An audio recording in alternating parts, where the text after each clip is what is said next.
बहुत बार बच्चे ऐसे बोलते हैं कि एनसीईआरटी पढ़ना बहुत बोरिंग है, अच्छा नहीं लगता, इससे अच्छा तो नोट्स एक्सप्लेन कर दो, नोट से पढ़ लेंगे। But I tell you the magic behind reading this NCERT lessons. NCERT lessons अगर 8th स्टैंडर्ड से 9th स्टैंडर्ड से पढ़ना स्टार्ट कर देते हो, तो ये जो डिटेलिंग होता है ना हर एक कॉन्सेप्ट का, वो बहुत अच्छे से कम उम्र में ही आप सीख जाओगे। और इसी मेहनत को, इसी एक्सपीरियंस को आप अगर आगे लेके जाओगे तो आपकी ग्रेजुएशन में भी आपको बहुत अच्छा एक्सपीरियंस मिलेगा। I am Anuja Jadhav. Welcome all you to ANJ Academy. Let's get started with the fresh topic of class 8, that is crop production and management.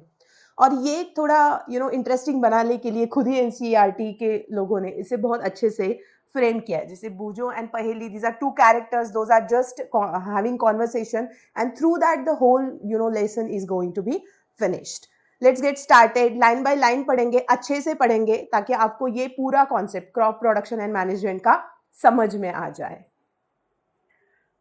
Okay, so Paheli and Bujo went to their uncle's house during the summer vacation. Their uncle is a farmer. One day they saw some tools like khurpi, sickles, shovels and plough, etc. in the field. ये देखने के बाद उन लोगों को वो पहेली and बूजो जब उनके अंकल के हाउस पे गए थे समर वेकेशन के लिए। उनके अंकल का ऑक्यूपेशन क्या है, ही इज अ फार्मर। सो उन्होंने जब खेत में ये सारी चीजें देखी, ये टूल्स देखे, खुरपी, सिकल, शॉवल, प्लॉक, तो I want to know where and how we use this tools. तो ये जो एंथुजियास्टिक बच्चा था बूजो, उसे ऐसे लगा कि मुझे ये जानना है कि ये जो टूल्स है ये कहाँ और कैसे यूज होते हैं, है ना, when and how we use these tools. We have learned that all living organisms require food. Plant can make their food themselves because plant itself are autotrophs, है ना। प्लांट्स क्या होते हैं, ऑटोट्रॉप्स होते हैं, या हमने 7th में पढ़ा है न्यूट्रिशन इन प्लांट्स में। So can we recall how green plant synthesize their own food? Animal including human cannot make their own food. So where do animals get their food from? तो ये सारी चीजें थोड़े question marks develop करती है mind में कि अगर प्लांट खुद का फूड सिंथेसाइज करते हैं, बट अगर हम वो चीज नहीं कर पाते तो हमारे खाने के लिए हम किसके ऊपर डिपेंड रहते हैं? Okay, but first of all, why do we all have to eat food? You already know that energy from the food is utilized by organism for carrying out their various body functions. And we know that energy जो भी हम carry करते हैं, the whatever the utilization of food is there, तो वो कैसी carry होती है? By various body functions, because we are multicellular organism. तो हर एक चीज, हर एक प्रोसेस जो बॉडी में कैरी होती है, जो बॉडी में प्रोसेस होती है, तो वो प्रोसेस एक पर्टिकुलर स्पेसिफिक ऑर्गन करता है ना। जैसे डाइजेशन, रेस्पिरेशन, एक्सक्रीशन, तो ये सारी चीज है। We get our food from plant और एनिमल और बोथ। और ये जो है फूड, ये हमें मिलता है प्लांट, एनिमल, या फिर एनिमल एंड प्लांट बोथ से। जैसे हम मीट खाते हैं, हम सब्जी भी खाते हैं, तो हर एक वो चीज जो हमें न्यूट्रिशन दे हम खाते हैं, और वो ही हमारा फूड है, right. Since we all need food, how can we provide food to a large number of people in our country? तो अगर हम इतना सारा खाना खाते हैं, तो इतना सारा खाना हम सारे हमारे जो राष्ट्र के लोग हैं उनमें कैसे बांटते हैं? Food has to produced on a large scale. और इसलिए एक चीज है जो पहेली ने बोली कि जो फूड है, जो ग्रेन्स होते हैं या फिर जो कोई चीज होती, वो बहुत ज्यादा मात्रा में तैयार होनी चाहिए, ठीक है। In order to provide food for a large population, regular production, proper management and distribution is necessary, right? तो अगर लार्ज पॉपुलेशन के लिए फूड प्रोड्यूस करना है, तो वो फूड कैसे प्रोड्यूस करना पड़ेगा? रेगुलरली उसको प्रोड्यूस करना पड़ेगा। उस प्रोडक्शन का प्रॉपर मैनेजमेंट और प्रॉपर डिस्ट्रीब्यूशन होना भी बहुत जरूरी है। Then we'll see the agriculture practices.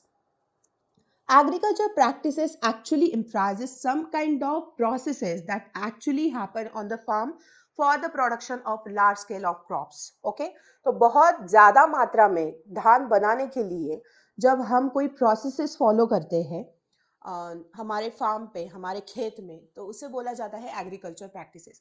ये कहाँ से शुरू हुई, इसका थोड़ा सा फ्लैशबैक लेके फिर आगे मूव करते हैं। So till 10,000 before Christ era, people were nomadic. They were wandering in the groups from place to place in search of food and shelter. They ate raw fruits and vegetables and started hunting animal for food. Later, they could cultivate land and produce rice, wheat, and other food crops. Thus was born agriculture. So what happened? जो nomadic थे वो एक जगह पे कभी भी settle नहीं होते थे. वो फूड की तलाश में, शेल्टर की तलाश में हमेशा क्या करते थे? ट्रैवलिंग करते थे. एंड देन ये जो एग्रीकल्चर कॉन्सेप्ट जब 10,000 बीसी में आया, बिफोर क्रिस्ट आया, तो जब वो आया तब एक्चुअली लोग सिविलाइजेशन सीखे, एक जगह ठहराव लाना सीखे, और वहां से ही उन्होंने क्या किया? वो एग्रीकल्चर कंटिन्यू किया. ठीक है. When plant of same kind of cultivated at one place on a large scale, that we called as a crop. तो वो प्लांट जो सेम काइंड का होता है, मतलब अगर मैंने शुगर केन का पौधा लगाया, प्लांट लगाया, तो वो पूरे 1-2 एकड़ में मैं शुगर केन ही प्लांट करूंगी. तो the same kind of cultivated plant on a large scale is called as crop. तो क्रॉप किसे बोला जाता है? वो प्लांट जो बहुत ज्यादा लार्ज स्केल में हम फार्म पे लगाते हैं हमारे. For example, crop of wheat means that all the plant grown in a field are of wheat. तो यहाँ पे उन्होंने गेहूं का उदाहरण देके इसको और सिंप्लीफाई किया है. You already know that crops are different type, like cereals, vegetables, fruits. These can be classified on the basis of seasons in which they grow. And yes, crops are not only one type. There are many types of crops, like cereals are there, grains are there, fruits are there, vegetables are there, है ना? And according to the season, according to the adaptation, her area में हर एक धान्य अलग तरीके से उगाया जाता है. Okay? India is a vast country. The climatic conditions like temperature, humidity, rainfall vary from one region to another. और इंडिया में अगर नॉर्थ साइड में देखा जाए तो बहुत ठंड है, साउथ साइड में देखा जाए तो बहुत गर्मी है. यही अगर आप ईस्ट वेस्ट में देखा जाए तो थोड़ा टेम्परेट, मतलब मीडियम टेम्परेचर है. सो यहाँ पे जो भी धान उगाया जाएगा, जैसे हिमालय, वहाँ के जो पहाड़ी इलाकों में पहाड़ी खाना बहुत फेमस है. साउथ इंडियन का उनका खुद का साउथ इंडियन फूड जो बहुत डाइजेशन में हल्का होता है, स्टीम्ड होता है, जैसे इडली, उत्तपम एंड ऑल, वो वहाँ का भी बहुत फेमस है. तो India has that kind of a variety in food. It is not like we are waking up ourselves and eating pizza and eating some kind of a breads and going to schools or colleges or offices, coming back again baking something. It's not like that. इतना different थाली में हम परोसते हैं कि इतनी ज्यादा diversity मुझे तो लगता है किसी भी कंट्री में नहीं होगी. So we are rich in that. Accordingly, there is a rich variety of crops grown in different parts of country. तो जाहिर सी बात है, अगर डिफरेंट क्लाइमेटिक कंडीशंस है तो अलग अलग प्रकार के धान हम उगाएंगे, और that's why we have that kind of a rich variety related to the crops, है ना. Despite this diversity, two broad cropping pattern can be identified. और ये डाइवर्सिटी होते हुए भी मुख्यत्वे हम दो प्रकार के क्या करते हैं? क्रॉपिंग पैटर्न्स फॉलो करते हैं. एक होता है खरीफ, एक होता है रबी. ओके. सो खरीफ क्या होता है? The crop which are sown in the rainy season are called kharif crops. तो वो वाले क्रॉप्स जो हम रेनी सीजन में उगाते हैं उसे क्या बोला जाता है? Kharif crop. Okay. The crops which is sown in rainy season. The rainy season in India is generally from June to September, है ना? जून टू सितंबर. सो यहाँ पे हम कौन कौन से उदाहरण दिया जाए तो पैडी मतलब राइस, मेज मतलब corn, soybean, ground nut, cotton, ये सारे खरीफ क्रॉप है. इसलिए मैं हमेशा बोलती हूँ खरीफ क्या होता है? बारिश के दिनों में खरीफ क्रॉप्स लिए जाते हैं. इसलिए स्टूडेंट्स को ध्यान में रहना चाहिए ये चीज़. तो इसका ट्रिक मैं हमेशा ये फॉलो करती हूँ कि खरीफ हमेशा अम्ब्रेला लेके चलता है, और मैं हमेशा यहाँ पे एक छोटा सा क्यूट सा अम्ब्रेला निकालती हूँ. तो बच्चों को ध्यान में रहे कि खरीफ क्या होता है? हमेशा रेनी सीजन में सोन किया जाता है खरीफ क्रॉप्स, है ना. ग्राउंड नट, सोयाबीन, मेज and rice, rabi crop. The crops grown in winter season. ठीक है. रबी क्रॉप्स मतलब जो अक्टूबर टू मार्च में सोन किए जाते हैं या फिर ग्रो किए जाते हैं, उनको रबी क्रॉप्स बोला जाता है. For example wheat, then grams, pea, mustard, linseeds, मतलब प्रोटीन के जो भी पल्सेस है वो एंड वीट, मस्टर्ड, ये सारे रब्बी क्रॉप्स में इंक्लूड किया जाता है। तो हमेशा मैं ये चीज़ बोलती हूँ कि रब्बी क्रॉप्स हमेशा क्या होता है, ये हमेशा स्वेटर पहने घूमता है, बिकॉज हम विंटर में स्वेटर यूज करते हैं ना, सो दैट्स वाई रब्बी हमेशा स्वेटर पहनता है। तो ऐसी छोटी छोटी ट्रिक्स अगर आपने ध्यान में रख दी, तो आपको तो पता है कि रेनी सीजन कौन से 4 महीने का होता है, विंटर सीजन कौन से 4 महीने का होता है, तो you can easily answer those questions. Besides these, pulses and vegetables are grown during summer at many places. और ये जो वेजिटेबल्स होते हैं, वाटर रिच वेजिटेबल्स या फिर पल्सेस होते हैं, तो ये हम समर सीजन में क्या करते हैं, प्लांट करते हैं। ठीक है, basic practices of crop production. Okay, तो यहाँ पे बोजो ने क्वेश्चन पूछा कि why paddy not cannot be grown in the winter season, और पहली ने आंसर दिया कि paddy requires a lot of water. Rice, paddy मतलब राइस, तो राइस को बहुत ज्यादा पानी लगता है, तो वो सिर्फ और सिर्फ रेनी सीजन में कल्टीवेट किया जाता है। Cultivation of crops involves several activities undertaken by farmers over a period of time. You may find that these activities are similar to those carried out by the gardener or even by your own. You grow ornamental plants in your house. These activities and tasks are referred as a agriculture practices. तो agriculture practice वो चीज होती है जिसमें crop को लगाने से पहले का प्रैक्टिस, मतलब पहले की प्रक्रिया, क्रॉप को लगाने के बाद की प्रक्रिया, और बीच में का जो कालखंड होता है जहां पे क्रॉप्स को अच्छी तरीके से ग्रो होने के लिए बूस्टअप करना, ये सारी प्रोसेस एग्रीकल्चर प्रैक्टिसेस में इन्वॉल्व है। ओके, तो इसमें सबसे पहली बात आती है प्रिपरेशन ऑफ सॉइल। सॉइल का प्रिपरेशन, अगर सॉइल बहुत ज्यादा कड़क हो, उसमें अगर पानी भी नहीं सींचा जा रहा है, उसमें बहुत सारा पिछले जब कल्टीवेशन किया था उसके तन है, तन मतलब ड्राइड रूट्स है, तो सोचो वो कैसी अच्छी सॉइल हो सकती है किसी भी क्रॉप को उगाने के लिए, है ना। तो इसलिए सबसे पहली बात प्रिपरेशन ऑफ सॉइल। तो preparation of soil is a first step before growing a crop. One of the most important task in agriculture is to turn the soil and loosen it up. Turn करना मतलब उसको नीचे से ऊपर लाना, और उसकी जो सॉइल जो गट्टे गट्टे होते हैं उसे लूजन अप करना। Okay, this allows the roots to penetrate deep into the soil.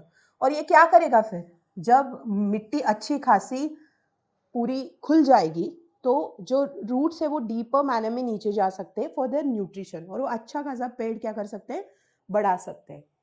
The loose soil allow the root to breathe easily even when they go deep into the soil. Why does the loosening of soil allow the roots to breathe easily? तो ये क्यों होता है, लूजन soil हमेशा ऐसे कैसे कि वो अच्छा ब्रीदिंग प्रोसीजर देती है जो भी रूट्स होते हैं उनको जब डीप जाते हैं, क्योंकि loosened soil helps in the growth of earthworm and microbes present in the soil. और ये जो माइक्रोब्स होते हैं या फिर अर्थवर्म्स होते हैं, this organism are friends of the farmer. Why? Since they further turn and loosen of the soil and add humus to it. Humus मतलब क्या, हमस क्या होता है पढ़ा है हमने। Humus is nothing but what, एक तो हमस एकदम टॉप लेयर पे आता है जहाँ पे कोई एनिमल या फिर प्लांट का जब डिकम्पोजिशन होता है, तो वो डिकम्पोज्ड मैटर पूरा फर्स्ट लेयर ऑफ सॉइल पे जमा हो जाता है और वहाँ से न्यूट्रिशन मिलता है बहुत सारा। उसके बाद हमस अर्थवर्म या फिर माइक्रोब्स प्रोवाइड करते हैं अंडर द सॉइल, और वो बहुत ज़्यादा न्यूट्रिटिव वैल्यूज से भरपूर होता है जो प्लांट को अच्छी ग्रोथ करने के लिए हेल्प करता है। ठीक है, but why the soil needs to be turn and loosen, तो सॉइल को क्या जरूरत है टर्न और लूजन अप करने की। You have learn that in previous classes that soil contains minerals, water, air and some living organism. तो हमने 7th में पढ़ा है कि हमारी जो सॉइल होती है उसमें बहुत अच्छा मिनरल्स, वाटर, एयर और लिविंग ऑर्गेनिज्म पाए जाते हैं। In addition, dead plants and animals get decomposed by soil organisms. और जो सॉइल में जो भी माइक्रो ऑर्गेनिज्म होते हैं वो ये जो मरे हुए प्लांट या फिर एनिमल्स होते हैं उनको अच्छा खासा डिकम्पोज कर लेते हैं।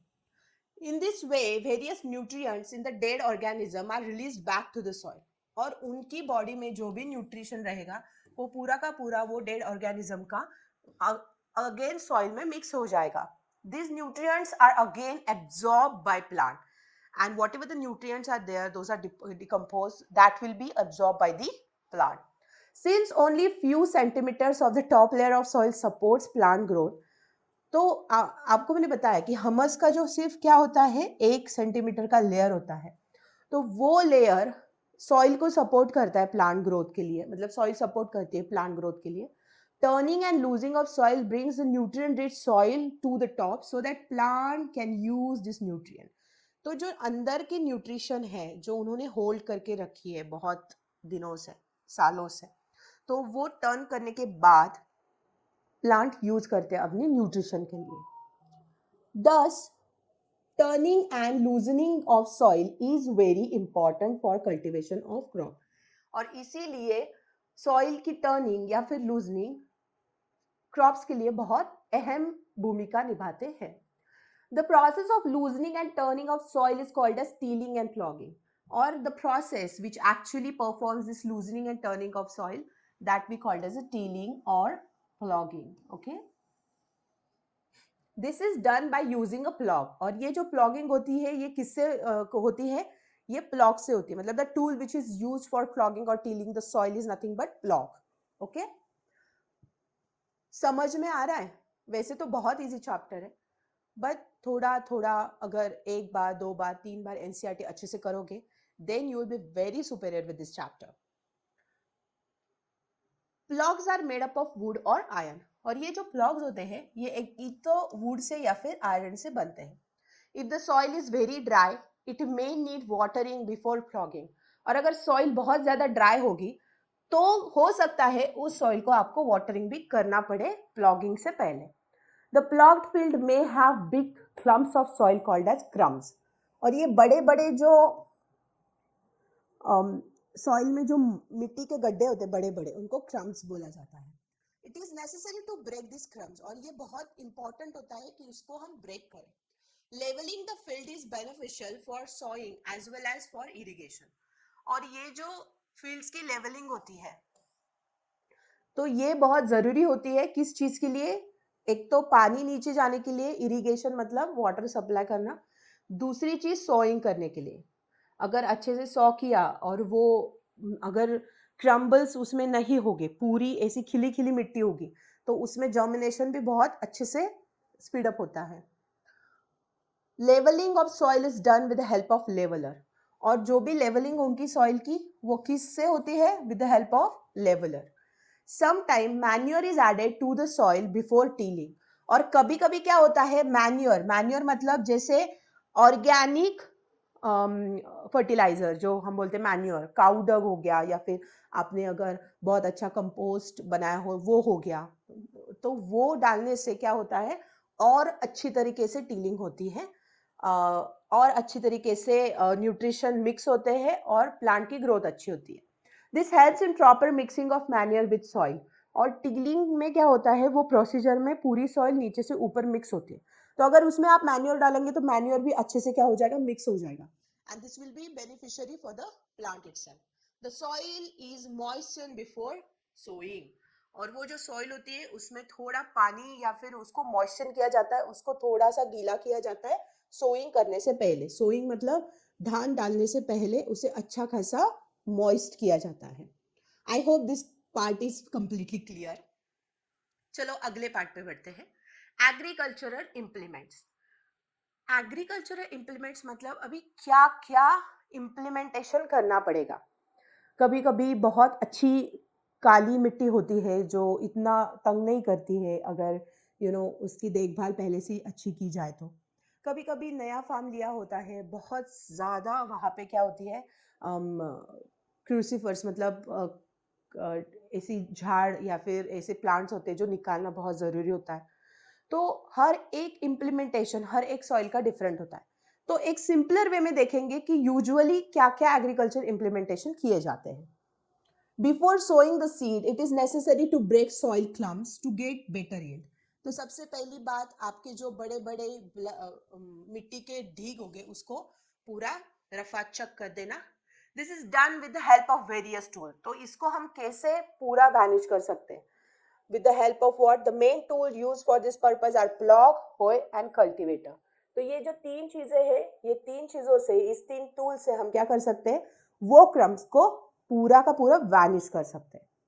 So plough क्या करता है? This is being used since ancient time for tilling the soil, adding fertilizer to the crop, removing the weeds, turning the soil. तो plough के ये चार important functions हैं. सबसे पहला फंक्शन है टीलिंग द सॉइल, सॉइल को टील करना. देन एडिंग फर्टिलाइजर, फर्टिलाइजर्स को क्रॉप में ऐड करना. देन रिमूविंग वीड्स, वीड्स मतलब unnecessary crop which takes the nutrition from the crops, it is not good for the growth of the crop, तो वो निकाल दिए जाते हैं. जैसे कांग्रेस होता है या फिर बहुत सारे ऐसे वीड्स होते हैं अननेसेसरी प्लांट, जिसको निकाल बाहर फेंकना पड़ता है. Turning the soil, this is made of would and drawn by a pair of bulls और अदर एनिमल. और ये जो होता है weeds and turning the soil, this is made up of would, ये एक तो वुड से बनता है या फिर इसको बैलों की मदद से या फिर हॉर्सेस या कैमल की मदद से उसको खींचा जाता है. It contains a strong triangular iron strip called ploughshare. और इसको, ये वुड को आगे की तरफ से एक स्ट्रॉन्ग ट्रायंगुलर आयरन स्ट्रिप लगाई जाती है, जिसे क्या बोला जाता है? प्लॉक्शेयर. The main part of plough is a long log of wood which is called a plough shaft. और उसके ऊपर एक plough shaft रहता है. ठीक है, देखो तो ये क्या है? ये तुम्हारा प्लॉक्शेयर है, ये आयरन पार्ट है ऊपर का, और ये जो है बहुत बड़ा, ये प्लॉक शाफ्ट है. तो ये शाफ्ट क्या करेगा? ये शाफ्ट यहाँ पे बलक्स को दिया जाएगा और ये बलक्स क्या करेंगे? उसे आगे खींचेंगे ताकि आपकी जो भी मिट्टी है वो पूरी तरीके से अच्छे से क्या हो जाए? टिल हो जाए, और वो जो भी क्लम्प्स है वो पूरे टूट जाए, वो अच्छी तरीके से पूरी खिली खिली हो जाए. ठीक है, okay.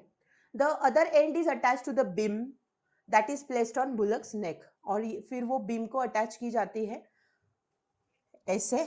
तो यहाँ पे ये जो बलक्स हो गए ये वाले, वो उसको कैरी करेंगे. ठीक है, one pair of the bulls and man can easily operate a plug. और इसके लिए एक पेयर ऑफ बुल मतलब दो बुल्स और एक आदमी उसे अच्छे से क्या कर सकता है? कैरी कर सकता है, उसके ऊपर ऑपरेट कर सकता है.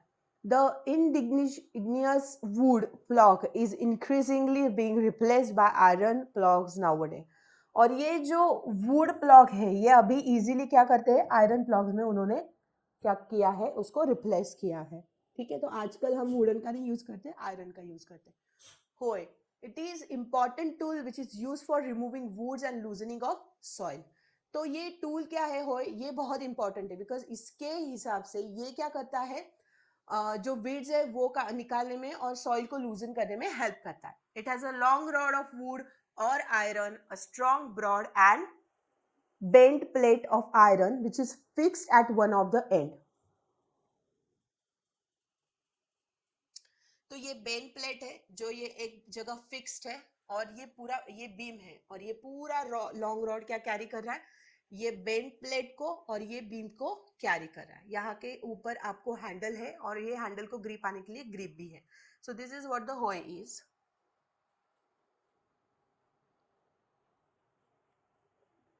It has a long rod of wood or iron, strong, broad and bent plate of iron fixed to one end of its end and work like a blade. और ये क्या होता है?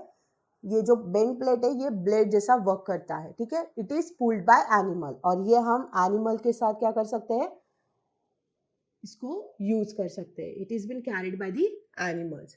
उसके बाद आता है cultivator. Nowadays plugging is done by tractor driven cultivator. तो कल्टीवेटर मतलब कल्टीवेट करने वाली कोई मशीन, उसको कल्टीवेटर बोला जाएगा. तो अभी ये बहुत ज्यादा यूज होता है बिकॉज इतना बड़ा खेत होता है और आजकल इतनी जॉइंट फैमिलीज भी नहीं है कि जो सब मिला के इतना बड़ा खेत चला सके. तो एक लौता इंसान कितना करेगा? तो इसलिए tractor is a most essential and helpful thing which we can have. So ये जो होता है, nowadays plugging is done by tractor driven cultivator. The use of cultivator saves labor and time. और ये cultivator क्या करता है? labor and time को save करता है, right? Sowing कैसे की जाती है? So sowing is an important part of crop production. Before sowing, good quality, clean and healthy seeds of a good variety are selected. Farmer prefer to use seeds which gives high yield. तो sowing मतलब मिट्टी में कोई भी धान डालना, ताकि वहां से क्या हो सके, प्लांट आ सके, क्रॉप आ सके। तो वो जो चीज़ है important for the production, so ये क्या होगा, before sowing good quality clean and healthy seeds is a good of good variety is taken. तो आज तो कैसे मार्केट में जाके हाई क्वालिटी के सीड्स लाए जाते हैं। मैंने जितना देखा है मेरे बचपन में, तो क्या होता था बहुत पुराने ज़माने में, जब हमारी दादी लोग थे तो वो एक घड़ा लेते थे, उनको अंदर से पूरा नीम की पेस्ट से पूरा कवर करते थे, उसको अच्छे से धूप में रखते थे ताकि मेक श्योर कि वो नीम का पूरा पेस्ट पूरा ड्राई हो जाए। उसमें जो भी अच्छे धान थे वो डालते थे, मतलब सिलेक्टिव सीड्स वर टेकन, और उसे पूरा कवर करके वो रख देते थे कि नेक्स्ट टाइम जब भी सोइंग का सीजन आएगा तो ये वाले सीड्स यूज करेंगे। तो बाजार में जाके बहुत कम चीजें घर पे लाई जाती थी, मोस्ट ऑफ टाइम क्या होता था, घर में ही बहुत सारी चीजों को यूज किया जाता था। तो ये चीज होती थी। फार्मर्स अभी प्रेफर करते हैं सीड्स जो हाई यील्ड के हो। ये हाई यील्ड क्या होता है, हाई यील्ड माने देखो अभी 4-5 सीड्स ले लिया ये वाले, है ना, तो इसमें से 4 या 5 कौन से भी सिलेक्टिव सीड्स होंगे जो क्रॉप में कन्वर्ट हो जाएंगे, बाकी के सीड्स नहीं जर्मिनेट होंगे, बिकॉज उनकी यील्डिंग कैपेसिटी नहीं है। यील्ड करना मतलब वो 100% किस में नहीं जाएंगे, वो अच्छा खासा पेड़ में कन्वर्ट नहीं होंगे, उनकी जर्मिनेशन उतनी अच्छी नहीं होगी। हाई यील्ड माने 99% whatever the seeds are we have taken, we are growing them into the crop, तो उसे बोला जाता है high yield. Okay, so selection of seed. One day I saw my mother to put a gram of seeds in a vessel and pour some water on them. After a few minutes, some seeds started to float on the top. I wonder why some seeds float on water. अगर germination poor हुआ तो वो जो seed होगा वो क्या होगा, वो ऊपर जाएगा, वो क्या करेगा, ऊपर चला जाएगा।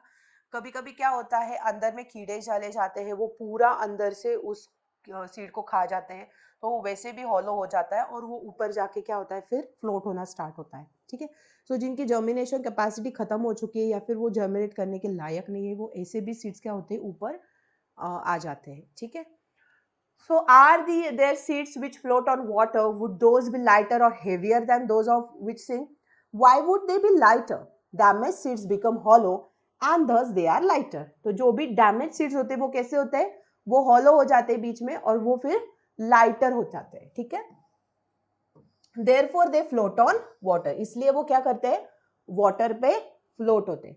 This is a good method for separating good healthy seeds from the damaged ones, और ये बहुत अच्छी मेथड है to separate good healthy seeds from damaged seeds, कि पूरे सीड्स लो, पानी में डालो, जो ऊपर के उसको निकाल लो और जो डेंस है नीचे सिंक हुए हुए उनको लेके उनका जर्मिनेशन कर डालो। ठीक है, before sowing, one of the important tasks is to know about the tools used for sowing seeds.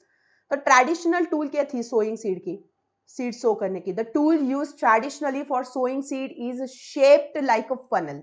तो फनल की टाइप के शेप थे उनके, यहाँ पे देख रहे हो फनल का टाइप का शेप, तो वैसे थे, ऐसे वाले, ये होता है फनल, है ना। So funnel passed down through the 2 or 3 pipes having sharp ends, और फिर वो पास्ट क्या करते थे, 2 और 3 पाइप से ऐसे पास करते थे। ठीक है, तो क्या होता था, उसकी वजह से वो अच्छे से नीचे जाके वो पियर्स हो जाते थे सॉइल में और वहां पे सीड आता था।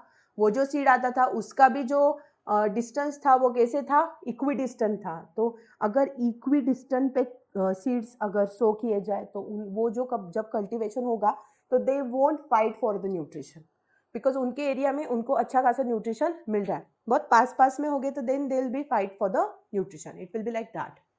Seed drill. Nowadays, the seed drill is used for sowing with the help of tractor. This sows the seeds uniformly at equal distances and depth.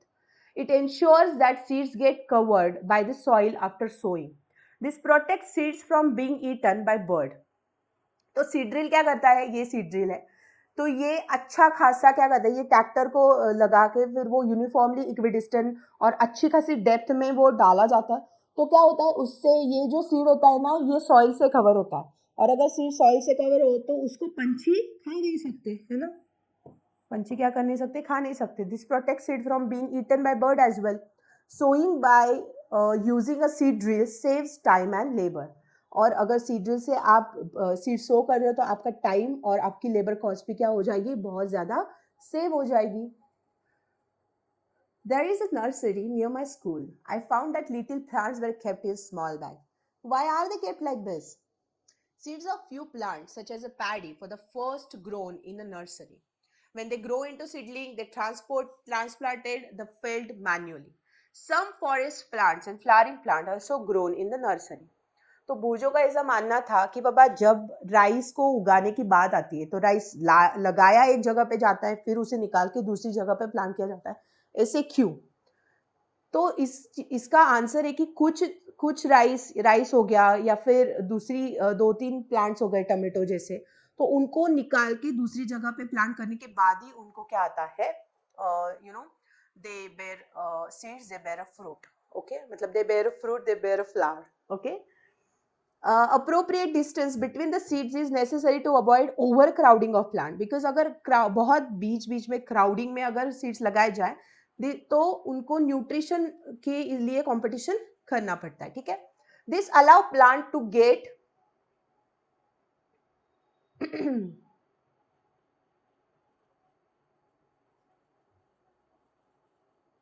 sufficient sunlight, nutrient and water from the soil. At time of a few plants may have to be removed to prevent overcrowding. और अगर आप seed sowing कर रहे हो उसके बाद plant आ रहे हैं तो बहुत ज़्यादा ओवरक्राउडिंग नहीं होना चाहिए. वो तो फिर क्या होगा, वो प्लांट बढ़ने के लिए भी उसे बहुत ज़्यादा दिक्कत लगेगी. उसे जितना चाहिए उतना सनलाइट नहीं मिलेगा, वाटर नहीं मिलेगा, न्यूट्रिएंट्स नहीं मिलेंगे, और वो प्लांट्स की जो फिर ग्रोथ होगी वो स्टंट हो जाएगी, स्टैग्नेंट हो जाएगी. इसलिए इक्विडिस्टेंस में अच्छी खासी प्लेस में अगर क्रॉप लगाओगे तो अधिकतर में वो क्या होंगे, अच्छे खासे ग्रो होंगे. Okay, I hope this point is clear. Then we'll see the point adding manure and fertilizer. Now we'll see what is this 1.5 concept is and topic is, adding some kind of information in our brain. Adding manure and fertilizer. तो ये होता क्या है manure and fertilizer, वो हम देखते हैं. The substances which are added to the soil in the form of nutrients for the healthy growth of plant are called as manures and fertilizers. So manure and fertilizer क्या चीज होती है? तो जो चीजें हम प्लांट में डालने के बाद प्लांट की हेल्थ, प्लांट की जो न्यूट्रिशन वैल्यू है वो समअप हो जाती है, वो कंप्लीट हो जाती है एंड प्लांट एक अच्छी ग्रोथ लेता है, तो उस सब्सटेंस को बोला जाता है मैन्योर और fertiliser. Okay, manure and fertiliser. I saw a healthy crop growing in a farm in the neighboring farm. The plants were weak. Why do some plants grow better than others? तो भोजो ने क्या देखा, भोजो ने एक near by farm में एक plant देखे और उसको ऐसे लगा कि वो जो प्लांट है, I saw healthy crop growing in the farm, और नेबरिंग फार्म में जो भी प्लांट थे वो वीक थे. तो वो क्यों वीक थे? तो इसका एक एग्जाम्पल है कि जब मिनरल्स, न्यूट्रिएंट्स सॉइल से कम पड़ जाते हैं प्लांट को तो वो थोड़ा वीक दिखता है, या फिर उसकी जो ग्रोथ है वो स्टंटेड ग्रोथ मतलब कम हो जाते हैं. Soil supplies mineral nutrients to the crop plant. These nutrients are essential for the growth of plant. In certain areas, farmer grow crops after crop in the same field. तो क्या होता है, in certain area मतलब एक जगह पे farmer क्या करता है, सेम फील्ड में ग्रो आफ्टर ग्रो मतलब क्रॉप आफ्टर क्रॉप वो वहां पे कल्टीवेशन चालू करता है. The field is never left uncultivated और फैलो, और वो जो फील्ड है वो हमेशा भरा भरा रहता है प्लांट से, वो कभी ऐसे मैदान जैसा या फिर अनकल्टिवेटेड नहीं रहेगा. अनकल्टिवेटेड मतलब वहां पे कुछ कल्टिवेशन हुआ ही नहीं, तो ऐसे कभी भी नहीं रहेगा. Imagine what happen to the nutrients. तो वो जो सॉइल के न्यूट्रिएंट है, सॉइल मिनरल्स न्यूट्रिएंट सप्लाई करती है क्रॉप को, अगर बार बार उसी सॉइल में आपने क्रॉप्स लेना स्टार्ट कर दिया साइकिल पे, तो वो उसके जो न्यूट्रिएंट्स रहेंगे सॉइल के वो तो वैनिश ही हो जाने, right. Continuous cultivation of crop makes the soil poor in nutrient. Therefore, farmers have to add manure to the field to replenish the soil. मतलब जो भी न्यूट्रिएंट्स आप वो डालोगे प्लांट वो सब कर लेंगे. सॉइल की न्यूट्रिशन बरकरार रखने के लिए आपको क्या करना पड़ता है, उसमें मैन्योर डालना पड़ता है. रेप्लेनिश मतलब फिर से उस चीज की भरपाई होना. मतलब न्यूट्रिएंट्स अगर प्लांट ले गया है तो फिर से उसको उसी न्यूट्रिएंट से अच्छा खासा भरा देना है ना. So that is replenish the soil with nutrient. This process is called as manuring. और इस प्रोसेस को क्या बोला जाता है? Manuring. Which process? Farmers add the manure in the field to replenish the soil with nutrient. This process is called as manuring. Improper or insufficient manuring results in weak plant. और अगर improper या फिर insufficient manuring हुआ तो अच्छे खासी manuring नहीं हुई तो वो plant weak दिख जाते हैं. ठीक है. Manure is an organic substance obtained from the decomposition of plant or animal waste. और ये मैन्योर जो होता है ना, ये ऑर्गेनिक सब्सटेंस होता है. ये कहाँ से बनता है? तो जो भी एनिमल वेस्ट होगा, जैसे काउ डंग होगा या फिर और कुछ एनिमल वेस्ट होगा, तो वो एनिमल वेस्ट में क्या होता है, वो या फिर सूखे हुए जो पत्ते होते हैं उसको मिला के क्या बनता है? मैन्योर बनता है. बिकॉज सूखे पत्तों में कार्बन नाइट्रोजन रेशो बहुत अच्छा होता है और ये जो सूखे पत्तों का ये जो रेशो होता है ये बहुत अच्छी ताकत देता है ग्रूमिंग प्लांट के लिए. समझ में आया? सो मैन्योर क्या चीज है जो फैक्ट्री में नहीं बनती है, जो पूरी की पूरी ऑर्गेनिक होती है. और फार्मर ये हमेशा उसके घर के बगल में या फिर जहाँ पे वो कर सके ऐसी जगह पे वो क्या करता है, इस चीजों को डिकम्पोज करके मैन्योर खुद बनाता है. Okay, so farmers dump plant and animal waste in pits to and open places and allow it to decompose. और फार्मर खुद क्या करता है कि जो प्लांट वेस्ट होगा, एनिमल वेस्ट होगा, वो एक की जगह पूरा का पूरा ऐसे डिकम्पोज कर करके वहां पे उसे डिकम्पोजिशन के लिए रख देता है. The decomposition is caused by some micro organism. और ये डिकम्पोज खुद फार्मर नहीं करता है. There are some micro organism, those are responsible for the decomposition of that animal and plant waste. I hope this point is clear. The decomposed matter is used as an organic manure, है ना. ये हमने vermi composting का भी सीखा था class 6 में, जो बहुत अच्छा खासा कॉन्सेप्ट था. ओके, तो यहाँ पे क्या दिया है कि growing seedlings with manure and fertiliser. तो टेक मूंग और ग्राम सीड्स, ये एक्टिविटी है, तो देखते हैं क्या है क्विकली एक्टिविटी क्या बोल रही है. So take moong and gram seeds and germinate them. तो मूंग एंड ग्राम के सीड्स को जर्मिनेट करना है. आपको पता है ना कैसे जर्मिनेट करते हैं मूंग और ग्राम के सीड्स को. तो इसको ओवरनाइट आप सोक कर लो पानी में. उसके बाद उसको हल्के से एक मॉइस्चर कपड़े में बांध दो. 8 to 9 आवर्स के लिए उसे वैसे ही एक ऐसी जगह पे रखो जहाँ पे सूरज की किरण या फिर ऑक्सीजन ज्यादा ना जाए, एकदम डैम्प प्लेस पे. And then you will see a kind of वहाँ पे एक अंकुरित हो जाएंगे वो मूंग या फिर जो भी ग्राम्स होंगे और वो ऐसे जर्मिनेट होंगे. तो उसको जर्मिनेट करने के बाद एक ग्लास ले लो, 3 एम्प्टी ग्लासेस या फिर similar vessel. A B C उनको मार्क करो. ए में little amount of soil mix करो काउ डंग मैन्योर के साथ. बी में same amount of soil mix करो थोड़े से यूरिया के साथ. और तीसरे में ग्लास सी में विदाउट एनीथिंग आप वैसे ही उसे सॉइल से ऐड करो. Now power the same amount of water in each glass and plant the seedlings in them. और इसे सेफ जगह पे आप रखो और इसको थोड़ा थोड़ा वाटर डेली दिया करो. तो 7 से 10 दिनों में आपको क्या दिखने को मिलेगा? तो आपको ये ए दिखने को मिलेगा जिसमें क्या है, जिसमें आपने काउ डंग डाला था, है ना. इसकी ग्रोथ देखो अच्छी खासी हुई है. लेकिन उससे भी अच्छी ग्रोथ बी की हुई है बिकॉज इसमें क्या था, इसमें यूरिया था. और सी में आपको इतनी ज्यादा ग्रोथ दिख ही नहीं दी है बिकॉज इसमें कुछ मैन्योर ऐड ही नहीं किया था. तो इसको बूस्टअप कहाँ से मिलेगा? ग्रो होने के लिए, है ना. So did plants in all the glasses grow at the same pace? तो ये सही जगह मतलब सही स्पीड से तीनों भी बढ़ रहे क्या? नहीं.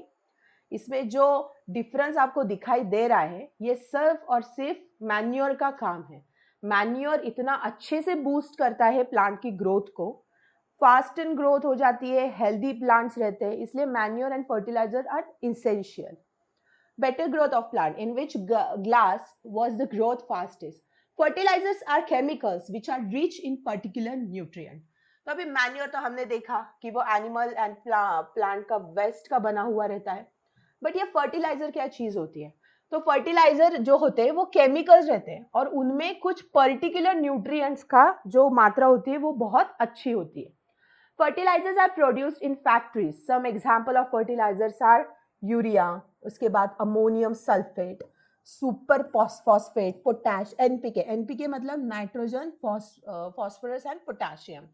The use of fertilizer has helped farmer to get better yield of crops such as wheat, paddy and maize. तो गेहूं, चावल और मकई के लिए ये जो फर्टिलाइजर है ये बहुत अच्छा क्या देते हैं, रिजल्ट देते हैं, यील्ड देते हैं. But excessive use of fertiliser has made the soil less fertile. But कोई भी चीज बहुत ज्यादा करो तो वो अच्छी नहीं होती है. तो वैसे एक्सेस ऑफ फर्टिलाइजर अगर डाला तो ये जो होता है ना, इसका एक साइड इफेक्ट है कि इसकी ये क्या करता है, सॉइल की फर्टिलिटी को कम कर देता है ना. Fertiliser have also become a source of water pollution. क्यों? बिकॉज आपको मैं बताती हूँ फर्टिलाइजर कहाँ से बनते हैं. वो बनते हैं फैक्ट्री से. तो most of they are exported from the China. तो ये चाइना के जो फर्टिलाइजर होते हैं ये वाटर सोल्यूबल फर्टिलाइजर नहीं होते. तो जब भी आप फर्टिलाइजर खेत में डालते हो, ऊपर से आप पानी तो रोज दोगे ही थोड़ा बहुत, तो वो एक परत जमा करते हैं ऊपर, हमस के ऊपर, मतलब सॉइल के ऊपर एक 3 लेयर जमा हो जाता है फर्टिलाइजर्स का. और ये क्या करता है, ये अच्छे से पानी भी नीचे सोख नहीं करने देता प्लांट्स को. तो इसी वजह से जो फर्टिलाइजर होता है ये वाटर पोल्यूशन करता है, बिकॉज ये वाटर में डिजोल्व नहीं होता है. जहां वाटर बहता चला जाएगा उसमें फर्टिलाइजर चला जाएगा. Therefore, in order to maintain the fertility of the soil, we have to substitute fertilizer with organic manure or leave the field uncultivated in between two crops. तो अगर आपको बहुत ज्यादा फर्टिलाइजर यूज नहीं करना है या फिर आपको सब्सटीट्यूट चाहिए फर्टिलाइजर का, तो दो चीजें हैं. पहली चीज ऑर्गेनिक मैन्योर यूज करो, एंड द सेकेंड इज कि क्रॉप्स को हर 2 क्रॉप्स के बीच में थोड़ी बहुत फैलो या फिर अनकल्टिवेटेड रहने दो सॉइल को, ताकि वो खुद ही अपना न्यूट्रिशन क्या कर लेगी, रिप्लेनिश कर लेगी और वो खुद अच्छी फसल के लिए तैयार हो जाएगी. ठीक है. Another method of replenishing the soil with nutrients is through crop rotation. तो अगर आपको और एक वे चाहिए कि आप कैसे रिप्लेनिश कर सकते हो सॉइल की न्यूट्रिशन को, तो क्रॉप रोटेशन ये भी बहुत अच्छा पर्याय है. कैसे? This can be done by growing different crops alternately. Earlier, farmers in northern India used to grow legumes as a fodder in one season and wait in the next season. This helped in the replenishment of the soil with nitrogen. तो क्या हुआ? Crop rotation क्या चीज होती है? Crop rotation माने growing of different different crop. जैसे कि अभी मैंने यहाँ पे, ये मेरा खेत है, तो यहाँ पे मैंने पहले शुगर केन लगाया. ठीक है. इस फील्ड में पूरा का पूरा शुगर केन. उसके बाद शुगर केन जो क्या होगा, शुगर केन का जो रिक्वायरमेंट होगा न्यूट्रिशन सक करने का सॉइल थ्रू, वो अलग होगा, उसकी न्यूट्रिशन अलग होगी, है ना. लेकिन उसके बाद में शुगर केन ही नहीं लगाऊंगी, कंटिन्यूअसली शुगर केन लगाऊंगी तो मेरी सॉइल की फर्टिलिटी बहुत कम हो जाएगी. इसलिए मैं वहां पे क्या लगाऊंगी, दूसरा लाइक पैडी लगा दूंगी, मेज लगा दूंगी, वीट लगा दूंगी, कुछ तो अलग लगा दूंगी, ताकि वो क्रॉप क्या हो सके, वो क्रॉप अलग न्यूट्रिशन सक करें. फिर तीसरा लगाऊंगी. तो ऐसे मेरी जो सॉइल की फर्टिलिटी है वो अच्छी रहेगी, है ना. सॉइल बैरन नहीं होगी. Farmers are being encouraged to adopt this practice. Okay. So earlier farmers in northern India used to grow legumes as a fodder in one season and wheat in next season. तो northern India मतलब जो हिमाचल का उधर का जो ठंडा area है, वहां पे लोग क्या लगाते थे, लेग्यूम्स लगाते थे. लेग्यूम्स मतलब दालें. ठीक है. As a fodder and one season and wheat in the next season, और उसके बाद wheat लगाते थे next season में. उसकी वजह से उनकी जो सॉइल थी, it helped in the replenishment of the soil with nitrogen. उसकी वजह से क्या हुआ, नाइट्रोजन की जो मात्रा थी सॉइल में वो अच्छी खासी रही. बिकॉज लेग्यूम्स को क्या चाहिए होता है, प्रोटीन बनाने के लिए राइजोबियम थ्रू वो क्या करता है, एटमॉस्फेयर का नाइट्रोजन सोल्यूबल नाइट्रोजन में कन्वर्ट कर लेता है ना. तो वो तो वीट को लगेगा नहीं, राइट. हमने सीखा है 7th में राइजोबियम का फंक्शन क्या होता है. तो ऐसे उसका जो नाइट्रोजन होगा वो अच्छी तरीके से क्या होगा, सॉइल में बना रहेगा. Farmers are being encourage to adopt this practice. और फार्मर्स को ये बता के उनको एनकरेज किया गया कि ऐसी आप प्रैक्टिसेस करोगे तो आपकी सॉइल की फर्टिलिटी अच्छी खासी बनी रहेगी. In the previous classes, we have learned about rhizobium bacteria. These are present in the nodules of roots in leguminous plant. Leguminous plant मतलब क्या होता है? Leguminous plant मतलब जो प्लांट दालें बनाता है, जैसे मटर का प्लांट है ना, तो ये उनको क्या लगेंगे, यहाँ पे मटर या फिर जो भी ग्राम्स या फिर मूंग होगा, ये सारे लेग्यूमिनस प्लांट है। तो आपको तो पता है कि जो वेजिटेरियन होते हैं उनका मेन प्रोटीन सोर्स तो दालें ही होता है। तो ये दाल बनाने के लिए या फिर इसमें प्रोटीन बनाने के लिए मेनली जो प्लांट होता है उसे क्या चाहिए होता है, सोल्यूबल नाइट्रोजन चाहिए होता है। और ये सोल्यूबल नाइट्रोजन, ये जो प्लांट होता है इनके जो रूट्स होते हैं ना, इन रूट को ऐसे छोटी छोटी गांठें रहती है। इस गांठों में क्या रहता है, राइजोबियम नाम का एक बैक्टीरिया रहता है। तो वो क्या करता है, वो नाइट्रोजन, एटमॉस्फेरिक नाइट्रोजन को सक करके उसको सोल्यूबल नाइट्रेट में कन्वर्ट करके प्लांट को देता है, सो that plant can make the protein in terms of legumes. And plant भी उसको फिर थोड़ा बहुत न्यूट्रिशन दे देता है, बिकॉज वो इतना अच्छा काम तो प्लांट के लिए कर रहा है। इसको हम सिम्बायोटिक रिलेशनशिप बोलते हैं, जो हमने क्लास 7 में सीखा है, पढ़ा है अच्छे से। तो वही उनको बोलना है कि नाइट्रोजन फिक्सेशन होता कैसे, दे फिक्स एटमॉस्फेरिक नाइट्रोजन। यहाँ पे एक छोटा सा चार्ट है, difference between fertilisers and manure. तो फर्टिलाइजर जो होते हैं वो मैन मेड होते हैं, इनऑर्गेनिक सॉल्ट होते हैं, फैक्ट्री में प्रोड्यूस किए जाते हैं। मैन्योर जो होते हैं वो नेचुरल सब्सटेंसेस होते हैं। क्या होते हैं, नेचुरल सब्सटेंसेस जो decomposition of animal waste and plant waste से बनते हैं। फर्टिलाइजर फैक्ट्री में बनते हैं, मैन्योर घर पे ही फील्ड में बना सकते हैं।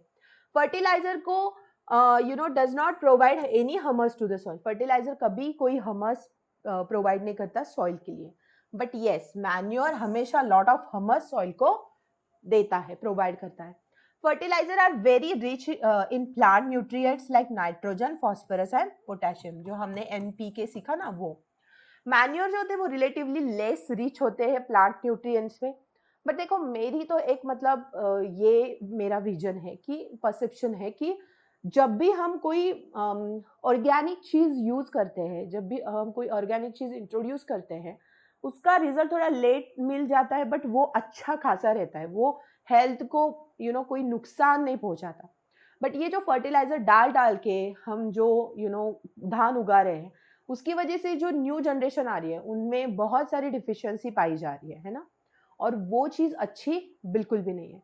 जैसे चोकर का आटा रहता था पहले, तो वो खाते थे तो कितनी भी चाहे रोटियां खा लो कोई दिक्कत नहीं होती थी। बट अभी जो भी न्यू गेहूं या फिर व्हीट मार्केट में आ रहा है, genetically it is actually equal to maida. और वो खाने से क्या हो रहा है, अभी मैदा खाने से रोज अगर आप मैदा खाओगे तो आपको इंडाइजेशन की प्रॉब्लम होनी है, आपकी पूरी डाइजेस्टिव सिस्टम खराब होनी है। तो the same thing is happening with the people, and then people are shifting to ragi and अलग अलग आटा। बट हमें ये समझ में नहीं आ रहा कि जो प्रीवियस ईयर में हम यूज करते थे वो वाला धान इस धान से बहुत ज्यादा गुना अच्छा था। तो थोड़ा अवेयरनेस होने की भी जरूरत है। चाहे हम 8th में हो 9th में हो, हेल्थ से रिलेटेड अवेयरनेस तो बचपन से ही बच्चों को आना चाहिए। चल, तो एडवांटेजेस हम देखते हैं मैन्योर का क्या क्या है। Organic manure is consider better than fertiliser. Why? Because it enhances the water holding capacity of the soil. उसके बाद वो सॉइल को पोरस बनाता है, due to which exchange of gases becomes easy, मतलब वो एरिएशन करता है सॉइल का। उसके बाद increases the number of friendly microbe, उसमें बहुत अच्छे खासे गुड माइक्रोब्स भी पलते हैं। और वो ओवरऑल टेक्सचर जो है इंप्रूव करता है सॉइल का। तो इतने अच्छे अच्छे फायदे हैं मैन्योर्स के, है ना। इरिगेशन क्या होता है, इरिगेशन मतलब वाटर सप्लाई।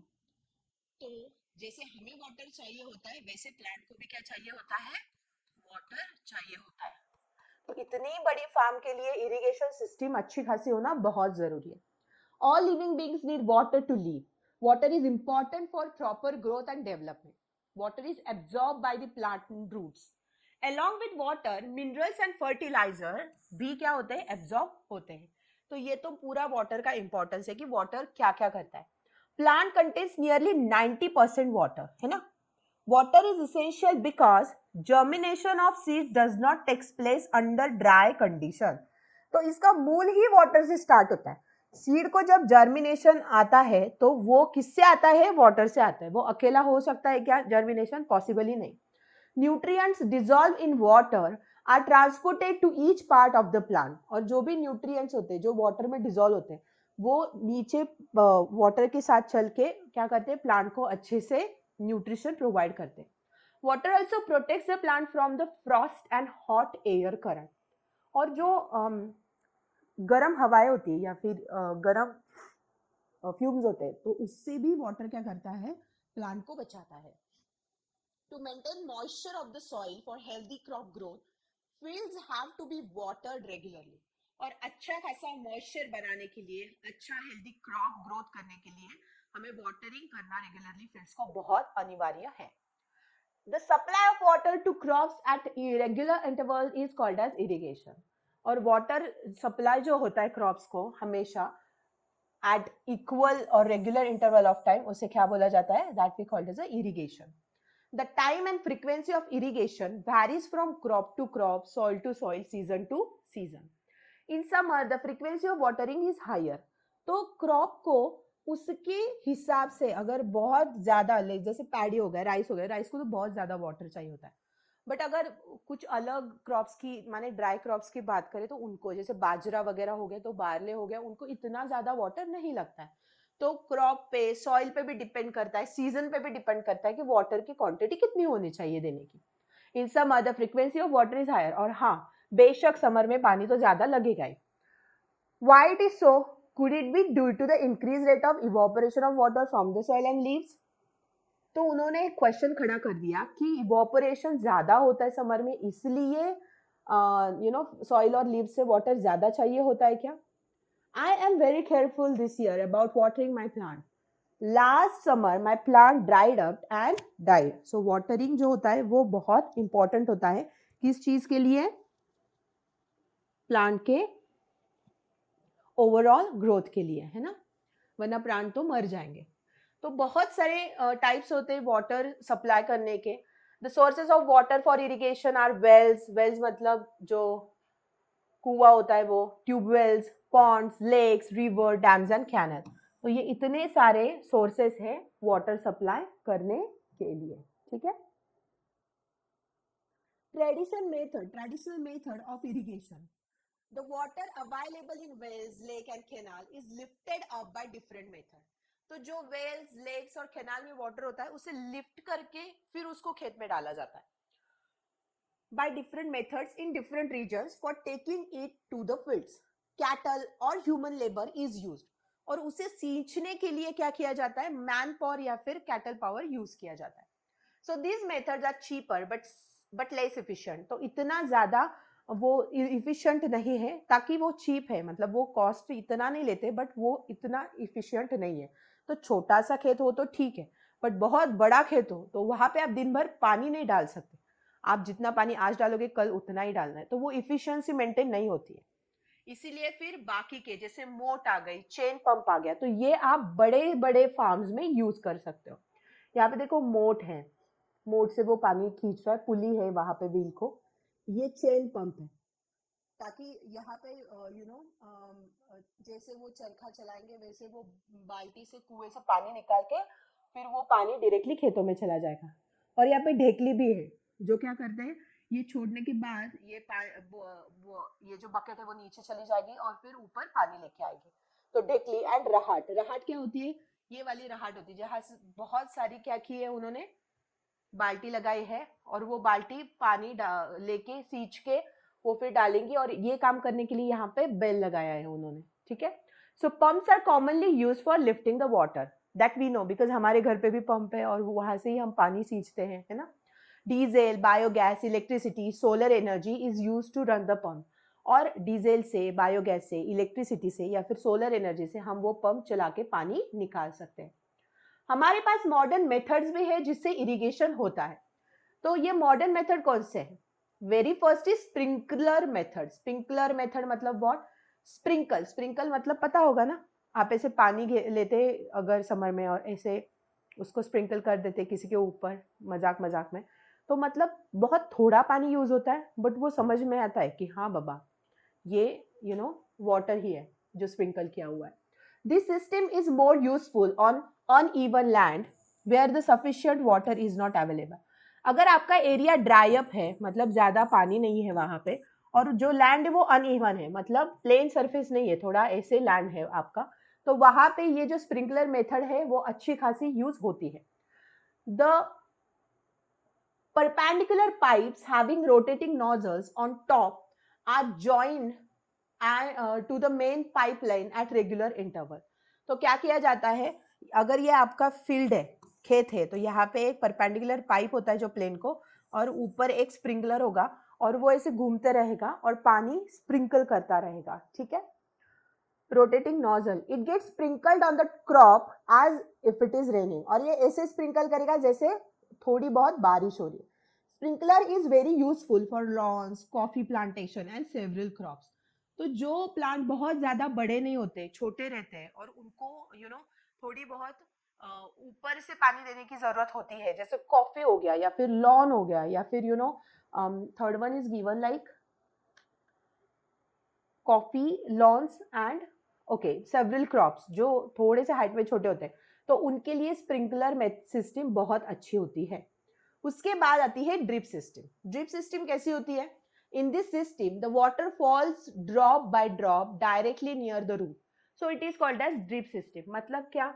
मतलब आपके ये क्रॉप्स है, ठीक है, यहाँ पे, तो यहाँ पे पाइप आएगा और ये पाइप को यहाँ, जहाँ क्रॉप है ना आपके, suppose this is your crop, this is your crop, तो ऐसे आपने इवनली स्प्रेड किया क्रॉप को, तो यहाँ पे क्या होगा, आपके जो यहाँ पे रूट्स होंगे, रूट्स के यहाँ पे स्टेम होगी, तो यहीं पे वो क्या करेगा, ड्रॉप बाय ड्रॉप वहां पे पानी गिरता रहेगा, ठीक है।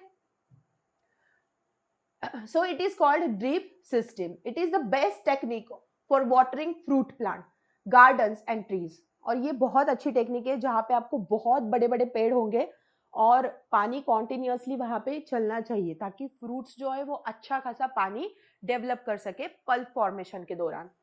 It is a boon in water is not wasted at all. It is a boon in region. Just get started with protection from weeds. So what do you mean by weeds? The kind of unwanted plants those actually snatches the nutrition of our crop is nothing but weed. इसकी कोई जरूरत नहीं होती हमें, फिर भी ये आ ही जाते हैं। So Bujo and Paheli went to the nearby wheat field. ये बुजो और पहेली समर वैकेशन में जब अंकल के पास गए थे, तो ये कहाँ पे चले गए? ये पास में ही एक गेहूं का फील्ड था, मतलब खेत था, वहां पे चले गए। And saw there were some other plant in the field growing along with wheat plant. और इसने क्या देखा भूजो ने कि कुछ अलग ही प्लांट है जो वीट प्लांट के साथ वहां पे ग्रो हो रहे हैं। Have this other plants been planted purposely? उसे लगा कि ये तो बाय पर्पस यहाँ पे फार्मर ने प्लांट किया है वीट के साथ, तो ये प्लांट है क्या? In the field many other undesirable plants may grow naturally along with the crop. तो फील्ड में बहुत सारे अनडिजायर्ड प्लांट भी ग्रो होते हैं naturally along with the crop, और इस क्रॉप्स को बोला जाता है weeds. The removal of weeds is called weeding, और a kind of a process where there is a removal of weed is called as weeding. Weeding is necessary since weed complete with the crop plant for water, nutrients, space and light. तो ये जो removal of weeding है, इस procedure को क्या बोला जाता है? वीडिंग। और वीडिंग सच में बहुत इंपॉर्टेंट प्रोसीजर है गाइस, बिकॉज ये क्या करता है, ये क्रॉप को कंपीट करता है for water, nutrient, space and light. इसलिए जो भी क्रॉप हम ग्रो करते हैं उनके जो ग्रोथ होती है उस पर इफेक्ट हो जाता है। सो दस they affect the growth of the crop. Some weeds interfere even in harvesting and may be poisonous for animals and human beings. और कुछ कुछ तो जब हार्वेस्टिंग के दौरान निकल जाते हैं वहां पे हार्वेस्टिंग में, तो वो थोड़े पॉइजनस भी हो सकते हैं एनिमल्स एंड ह्यूमन बीइंग के लिए, तो उनको निकालने की बहुत जरूरत है। Farmers adopt many ways to remove weeds and control their growth. Tilling before sowing of the crops help in uprooting and killing of weeds which may then dry up and get mixed with the soil. तो farmers के पास बहुत सारे veg है weed को remove करने के लिए और उनकी ग्रोथ को कंट्रोल करने के लिए। उसमें से पहला है tilling, tilling before the soil. So जब टिलिंग की जाती है ना, तब क्या होता है, वहां से जो भी वीड्स होते हैं वो निकाल जाते हैं टीलिंग के दौरान, बिकॉज सॉइल थोड़ी सी अपरूट हो जाती है, एंड देन जो भी वीड्स होंगे वो वहां पे ही सूख जाते हैं, ठीक है। The best time for the removal of weed is therefore they produce flowers and seed. और ये जो बेस्ट टाइम होता है ना वीड को निकालने का, ये तब होता है जिससे पहले वो सीड्स एंड फ्लावर्स बनाने से पहले उनको निकाल देना, ये बेस्ट टाइम होता है वीड को निकालने का। The manual removal include physical removal of weed by uprooting or cutting them close to the ground from time to time. This is done with the help of खुरपी. और ये खुरपी के सहायता से क्या करते हैं, टाइम टू टाइम जो भी क्रॉप वीड का क्रॉप दिखेगा उसको टाइम टू टाइम पूरे फार्म से निकाल देना. A seed drill is also use to uproot weeds. और इस काम के लिए सीड ड्रिल भी टूल यूज किया जा सकता है. Weeds are also controlled by using certain chemicals which we called as a weedicide. तो weedicide अगर हमने खेतों में डाल दिया, जैसे कि 2,4-D नाम का एक weedicide आता है, ये एमसीक्यू में आने वाला क्वेश्चन है. तो इसके वजह से क्या होता है, अगर ये स्प्रे कर दिया तो ये पूरे वीड्स को खत्म कर देता है. बट ये सिर्फ क्या करता है, वीड्स को खत्म करता है, वो प्लांट को बिल्कुल भी डैमेज नहीं करता. The weedicides are diluted with water to the extent required and sprayed in the field with the sprayer. तो स्प्रेयर के हिसाब से हम क्या करते हैं, weedicide ऐसे स्प्रे कर देते हैं. ठीक है. Do weedicides have any effect on the person handling the weedicide sprayer? Actually not. As already mentioned, weedicide are sprayed during the vegetative growth of weeds before flowering and seed formation. तो weedicide तब भी निकालने का मौसम होता है जब हम क्या करते हैं, उसको फ्लावर या फिर सीड फॉर्मेशन होने से पहले उसे निकाल देते हैं. Spraying of weedicides may affect the health of farmer, so they affect the health, so they should use these chemical very carefully. They should cover their nose mouth with the pipe. तो कुछ कुछ वेडिसाइड्स क्या कर सकते हैं, farmers की health को भी अफेक्ट कर सकते हैं, इसलिए पूरा अच्छे से ढक के नोज एंड ये अपना ईयर्स एंड आईज उनको क्या करना चाहिए, वीडिसाइड स्प्रे करना चाहिए. Okay. Harvesting of a crop is an important task. क्यों? बिकॉज जब भी क्रॉप सूख जाते हैं उसके बाद उसको कटिंग करने का मौसम आ जाता है ना. तो the cutting of crop after it is mature is called as harvesting. In harvesting, crops are pulled out or cut close to the ground. It is usually takes 3 to 4 months for cereals to get mature. तो 3-4 महीने बाद जब ये serials अच्छे खासे mature हो जाएंगे तब हार्वेस्टिंग का मौसम आ जाता है. Harvesting in our country is either done by manually or by sickle or by machine called as harvester. तो अगर बहुत ज्यादा धान है तो हार्वेस्टर से निकालते हैं.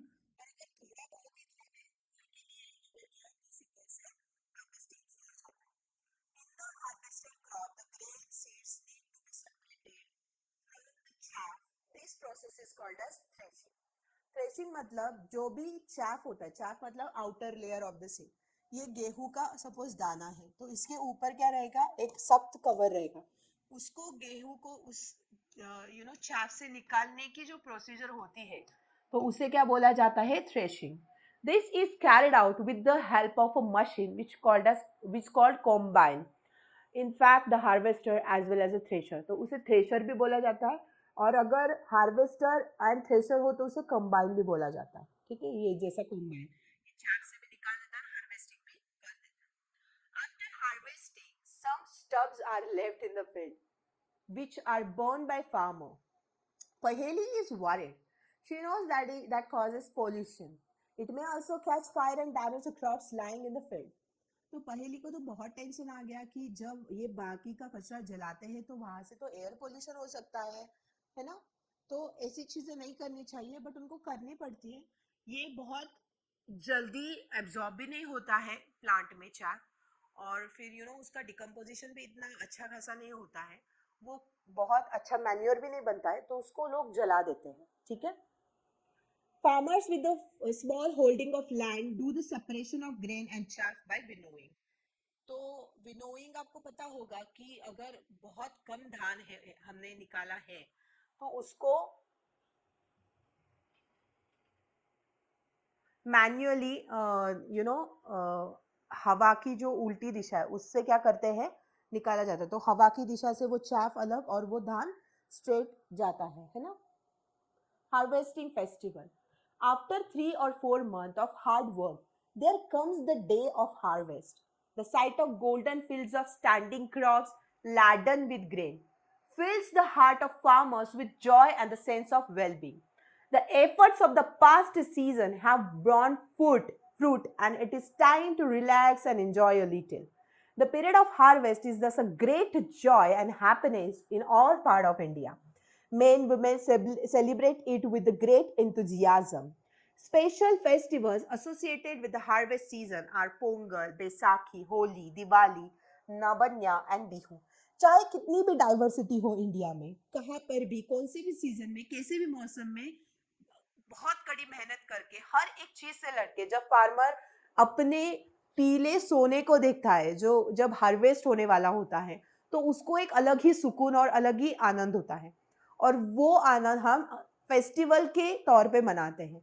तो चाहे वो पोंगल हो, चाहे वो दिवाली हो, चाहे वो बैसाखी हो, नाबन्या हो या बिहू हो, कुछ भी हो, बट ये जो होता है ये एक्चुअली सेलिब्रेट करने का सीजन होता है। आज तक हम वो चीज़ें करते आए हैं। आज तक हम होली मनाते हैं, बैसाखी मनाते हैं, उसके बाद पोंगल मनाते हैं, हर एक अलग अलग रीजन में जैसे कि उनका रिचुअल हो। Storage of produce is an important task. Harvesting हो गया, हार्वेस्टिंग होने के बाद स्टोरेज ये बहुत इंपॉर्टेंट टास्क है, बिकॉज मॉइस्चर से, कीटाणुओं से, कीटकों से, माइक्रोब से, सबसे आपको धान को बचाना रहता है। तो स्टोरेज करना भी एक अपने आप में बहुत बड़ी इंपॉर्टेंस ही है ना। So, storage of produce is an important task. If the harvested grains are to be kept for longer time, they should be safe from moisture, insects, rats, and microorganisms. Harvested grains have more moisture. तो जो भी हम grain harvest करते हैं उसमें ज़्यादा अधिकतम मात्रा में मॉइस्चर रहता है। If freshly harvested grains are stored without drying, they may get spoilt or attacked by organisms, making them unfit for use or for germination. Hence, before storing them, the grains are properly dried in the sun, reduce moisture in them. So, before storing the grain has to be dried under the sun, ताकि उसका moisture निकल सके. These can prevent the attack by insect, pest, bacteria and fungi. और ये क्या करेगा, ये bacteria fungi से धान की रक्षा करेगा, है ना। तो ऐसे बड़े बड़े सिलॉस भी होते हैं जहां पे क्या किया जाता है, धान रखा जाता है। देखो कितने बड़े बड़े स्टील के सिलॉस है। और ऐसे गनी बैग्स में भी हम क्या करते हैं, स्टोरेज करते हैं। Farmer stores grains in jute bags और metallic bins. However, large scale storage of grains is done in silos. बहुत बड़ी मात्रा में अगर स्टोरेज करना है तो वो सिलॉस में होता है, और अगर थोड़ी मात्रा में करना है तो ग्रैनरीज मतलब हाँ, बहुत बड़ा एक रूम होता है जहाँ पे मॉइस्चर नहीं होता है, जहाँ पे बहुत ज़्यादा गीलापन या फिर बैक्टीरिया नहीं होगी, तो वो ग्रैनरीज में क्या किया जाता है, अच्छे खासे गनी बैग्स में धान स्टोर करके रख दिया जाता है। Dried neem leaves are used for storing the grain at home. और अगर घर में अच्छे खासी स्टोरेज करनी हो तो हम क्या करते हैं, नीम के जो पत्ते होते हैं, सूखे पत्ते, वो उसमें डाल देते हैं। For storing large quantities of grain in big godown, specific chemical treatments are required to protect them from pest and micro organism. और अगर बहुत ज़्यादा लार्ज क्वांटिटी में ग्रेन्स हमें गोडाउन में रखने हैं तो उसको हमें पेस्टिसाइड्स, केमिकल ट्रीटमेंट देके ही वहाँ पे स्टोर करना पड़ता है। फूड फ्रॉम एनिमल, तो मिल्क हमें काऊ से मिलता है, फिश से हमें मीट मिलता है, उसके बाद चिकन मिलता है, उसके बाद एग्स मिलते हैं हेन से। तो ये सारी चीज़ें हमें खाने के लिए मिलती हैं। After completing the table, you must have seen that like plant, animal also provide us different kind of food. Yes, many people living in coastal area, coastal मतलब किनार पट्टी का जो देश होता है, प्रदेश होता है, वहाँ पे consume fish as a major part in their diet. तो वो बहुत ज़्यादा fish ही consume करते हैं अपनी diet में. In the previous classes, you have learned about the food that we obtain from plant. We have just seen that the process of crop production involves the number of steps. कौन कौन से steps होते हैं जब हम crop production करते हैं? एक तो हम अच्छे खासे सीड सिलेक्ट करते हैं, उसके बाद उसको सोइंग करते हैं, है ना, उसके बाद उसकी ग्रोइंग करते हैं, उसको पेस्टिसाइड्स, इंसेक्टिसाइड्स लगा के, फर्टिलाइजर दे के उसका अच्छा खासा ग्रोथ करते हैं। Similarly, animals reared at home in the farms have to be provided with proper food. वैसे ही जो एनिमल्स हमें दूध देते हैं, हमें एग्स देते हैं, तो उनको भी जब हम फार्म में रखते हैं तो उनका अच्छा खासा न्यूट्रिशन होना, उनको प्रॉपर फूड देना, शेल्टर देना, उनकी केयर करना भी बहुत इम्पॉर्टेंट है। और इस प्रोसीजर को जब हम बहुत ज़्यादा मात्रा में कोई एनिमल्स को रेयर करते हैं, मीट के लिए, मिल्क के लिए, एग्स के लिए, तो उसे एनिमल हस्बेंड्री बोला जाता है। Okay, fish is good for health. We get cod liver oil from fish, which is rich in vitamin D. And here we are actually ending up with our chapter. But nevertheless, इसका short video भी आने वाला है very soon. But जैसे मेरा खुद का एक तरीका है, उस तरीके में एनसीईआरटी सबसे टॉप लेवल पे आता है। एनसीईआरटी अच्छे से पढ़ो ताकि कोई भी एमसीक्यू किधर से भी आए, स्कूल के टेस्ट में या फिर ट्यूशंस की टेस्ट में, आप वो अच्छे से कैरी कर सको कॉन्फिडेंटली। उसके बाद मैं वन शॉट डालने वाली हूँ। इस वीडियो को इत्मीनान से और शांति से देखने के लिए बहुत बहुत धन्यवाद। ऐसे ही इस चैनल को ग्रोथ देना, और जो भी आपको क्वेरीज हो प्लीज़ कमेंट सेक्शन में बता देना। Thanks for watching.